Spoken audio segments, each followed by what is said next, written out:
ರಾಯಚೂರು ಜಿಲ್ಲೆ ಸಿಂಧನೂರಿನ RH ಕ್ಯಾಂಪ್ನಲ್ಲಿದ್ದ 5ವರಿಗೆ CAA ಕಾಯ್ದೆಯಡಿ ಭಾರತದ ಪೌರತ್ವ ನೀಡಲಾಗಿದೆ. ಬಾಂಗ್ಲಾ ನಿರಾಶ್ರಿತರಾದ ರಾಮಕೃಷ್ಣನ್ ಅಭಿಕರಿ, ಸುಕುಮಾರ್ ಮೊಂಡಲ್, ಬಿಪ್ರದಾಸ್ ಗೋಲ್ಡರ್, ಜಯಂತ್ ಮೊಂಡಲ್, ಅದ್ವಿತ್ ಅವರಿಗೆ ಕರ್ನಾಟಕ ಗೃಹ ಸಚಿವಾಲಯದ ಕಾರ್ಯಾಚರಣೆ ಹಾಗೂ ನಾಗರಿಕ ನೋಂದಣಿ ವಿಭಾಗ ಭಾರತದ ಪೌರತ್ವ ನೀಡಿದೆ. ಈ ಮೂಲಕ ಸಿಎಎ ಕಾಯ್ದೆಯಡಿ ಪೌರತ್ವ ಪಡೆದ ರಾಜ್ಯದ ಮೊದಲ ಪ್ರಕರಣ ಅನ್ನೋ ಹೆಗ್ಗುರುತಿಗೆ ಸಾಕ್ಷಿಯಾಗಿದೆ.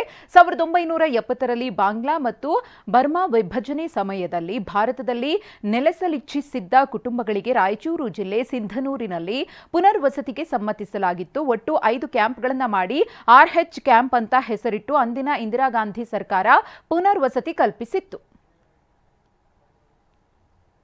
ರಾಯಚೂರು ಜಿಲ್ಲೆಯ ಸಿಂಧನೂರು ತಾಲೂಕಿನ ಪುನರ್ವಸತಿ ಕ್ಯಾಂಪ್ 4 ಕ್ಯಾಂಪ್ ಇದೆ. ಈ 4 ಕ್ಯಾಂಪ್ಗಳಲ್ಲಿ 20,000ಕ್ಕಿಂತ ಹೆಚ್ಚು ಜನರ ಇಲ್ಲಿ ವಾಸ ಇರುತ್ತದೆ. ಇಲ್ಲಿ ಸಿಟಿಜನ್ಶಿಪ್ ಒಂದು 300 ಅಪ್ಲಿಕೇಶನ್ ಹೋಗಿದೆ.